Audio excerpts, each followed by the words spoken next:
இந்த மேடையில் நான் அதிகமான கச்சேரிகள் பண்ணவங்கள நானும் ஒருத்தனாக இருந்திருக்கேன் ஒரு காலத்தில். நான் சென்னைக்கு 87 வந்தேன். என்னுடைய ஊர் புதுக்கோட்டை மாவட்டம் தாஞ்சூருங்கிற ஒரு கிராமம்.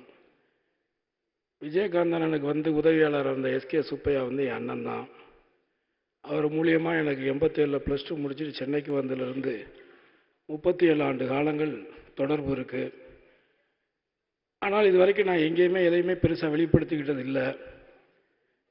அவரை நான் முதல்ல பார்த்தது மவுண்ட் ரோடு பேராமவுண்ட் எலக்ட்ரோபேட்டிங் கம்பெனியில் நான் வேலை செய்யும் பொழுது மைக்கேல்னு ஒரு சைக்கிள் வாடகை கடை சைக்கிள் வச்சுருப்பார் ஒருத்தர். அவர்கிட்ட வாடகை சைக்கிள் எடுத்துக்கிட்டு அந்த ராஜாபதர் ஸ்ட்ரீட்டில் எல்லாரும் சொன்ன அந்த இடத்துக்கு போனால் ஞாயிற்றுக்கிழமை பிரியாணி போடுவாங்க. பல ஆயிரம் பேர் பல லட்சம் பேர் அவர்கிட்ட சாப்பிட்ருக்காங்க. அந்த வரிசையில் நானும். அன்னைக்கு இப்ராஹிம் ராவுத்தர் அங்கே இருப்பார். அவர் எல்லாத்தையும் ஒழுங்குபடுத்திக்கிட்டு இருப்பார்.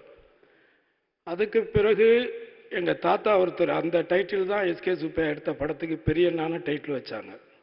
அவர் வந்து எங்கள் சொந்தக்காரர், எங்கள் அம்மா பிறந்த ஊரில் ரொம்ப ரிலேட்டிவ். அவர் எலெக்ஷனில் நின்னார். 87க்கு பிறகு நடந்த டிஎம்கே அந்த நேரத்தில் எலெக்ஷனில் நின்னார். அவருக்காக முதன்முறையாக கேப்டன் வந்து ஒருத்தருக்காக பிரச்சாரம் பண்ண முதல் பிரச்சாரம் அதுதான் நினைக்கிறேன், என்னுடைய நினைவு சரியாக இருந்தால். அதற்கு பிறகு நான் சினிமாவில் நடிகனாக வருவேன்லாம் நான் வரல. நான் ஒரு மியூசிக் லைனில் தான் வந்தேன். அது ஏதோ நடந்தது. அதற்கு பிறகு நெய்வேலியில் நடந்த அந்த நிகழ்ச்சி, அதற்கு பிறகு நடிகர் சங்கத்தின் கடன் அடைக்கிறதுக்காக நடத்தப்பட்ட நிகழ்ச்சி, இந்த மாதிரி எல்லா இடத்துலையுமே நான் அவர் கூட ட்ராவல் பண்ணியிருக்கேன். நடிகர் சங்கத்தில் நான் மெம்பர் ஆகும் பொழுது ராதா ரவி இவங்க அண்ணன் எல்லாமே இருந்தாங்க. அப்போ அவங்க தான் நான் மெம்பர் ஆக்குனாங்க. அதையும் கடந்து அவர் கூட நான் ஒரே ஒரு படம் நடித்தேன். சுதீஷ் தான் அதுக்கு ப்ரொடியூசர் நினைக்கிறேன். சுதேசின்னு ஒரு படம். அந்த படத்தில் நான் நடிக்கும் பொழுது என்னை பொள்ளாச்சியில் வச்சு எனக்கு அவர் கொடுத்த அறிவுரைகள் வந்து, எந்த படம் வந்தாலும் நடிக்கிறேன், நான் இதுதான் நடிப்பேன் அதான் நடிப்பேன் அப்படிலாம் சொல்லாத. இந்த வடிவெல்லாம் பற்றியா எல்லா படமும் நடிக்கிறான்ல, அப்படி நிறையா படம் நடிச்சின்னா தான் ஏதாவது ஒரு படம் உனக்குன்னு ஒர்க் அவுட் ஆகும். அப்படி ஒர்க் அவுட் ஆகும் பொழுது உனக்குன்னு ஒரு கேரியர் வந்து ஓப்பன் ஆகும் அப்படின்னு அதாவது அவர் எவ்வளோ வருடங்களாக இருக்கார், எத்தனை நடிகர்களை பார்க்குறாரு. ஆனால் வளர்ந்து வரக்கூடிய ஒரு நடிகர்களை கூட அவரை உற்று நோக்கி அவனுக்கிட்ட இருக்கிற மைனஸை அவர் அடையாளம் கண்டுபிடிச்சி நீ அதை பண்ணணும் வளரணும் அப்படின்னு சொல்லக்கூடிய எல்லாரும் சொன்ன அந்த நல்ல மனசு. அதே மாதிரி முதன்முறையாக 100 அடி ரோட்டில் கட்டப்பட்ட முதல் பில்டிங் அந்த கேப்டன் பங்குதாரராக இருந்த ராவுத்தர் ஃபிலிம்ஸ் தான். இப்போ கூட அந்த மேக்கப் மேன் இங்கே வந்தார், உடல்நிலை சரியில்லாமல் இருந்தார்.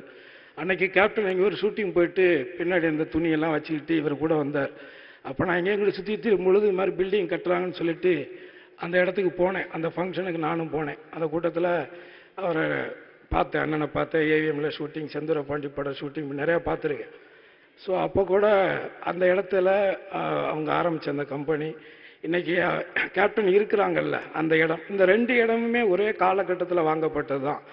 ஏதோ ஒரு படத்தில் அவருக்கு கிடைச்ச ஒரு 6 லட்ச ரூபாயில் 2.5 லட்ச ரூபாய்க்கு இந்த ராவுத்தர் பில்டிங் இடமும் 3.5 லட்ச ரூபாய்க்கு அங்கே இப்போ இருக்கிற கல்யாண மண்டபம் இடமும் வாங்கப்பட்டதாக எனக்கு ராவுத்தர் தயாரிப்பாளர் சங்கத்தில் தயாரிப்பாளராக அவர் பொறுப்பில் இருந்த காலகட்டங்களில் சொன்ன விஷயங்கள் தான்.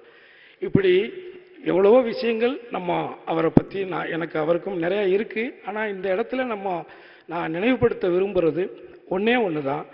அதாவது எண்ணம் போல் வாழ்க்கைன்னு சொல்லுவாங்க. அந்த எண்ணம் நல்ல எண்ணங்களாக இருக்கும் பொழுது நிச்சயமாக யாராக இருந்தாலும் இவராக ஆகலாம் அப்படிங்கிறதான் ஒட்டுமொத்தமாக. நம்மளுடைய எண்ணங்கள் சுத்தமாக இருந்தால் நிச்சயமாக அண்ணனை போன்ற ஒரு இடமும் மக்களிடத்தில் கிடைக்கும்.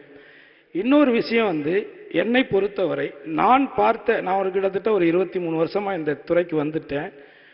160 படங்களுக்கு மேலே நடிச்சிட்டேன். எல்லா நடிகர்கள் கூடவும் நான் நடிச்சிட்டேன். நான் நடிக்கலைங்கிற நடிகர்கள் 1-2 பேர் வேணால் இருக்கலாம். ஆனால் பெரிய நடிகர்கள் எல்லாரு கூடவுமே நான் நடிச்சிட்டேன்.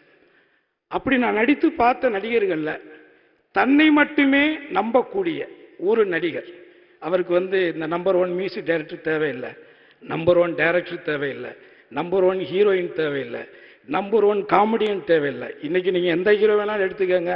இன்றைக்கி கரண்டில் ஒரு 100 கோடி ரூபாய்க்கு வியாபாரம் நடக்குதுன்னா அதை 150 கோடியாக மாற்றுறதுக்கு தேவையானது சேர்த்துக்குவாங்க. அதுதான் இன்றைக்கி நடைமுறையில் எல்லாருமே, அது யாராக இருந்தாலும்.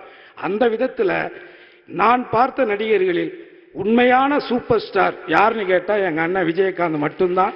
அனைவருக்கும் நன்றி.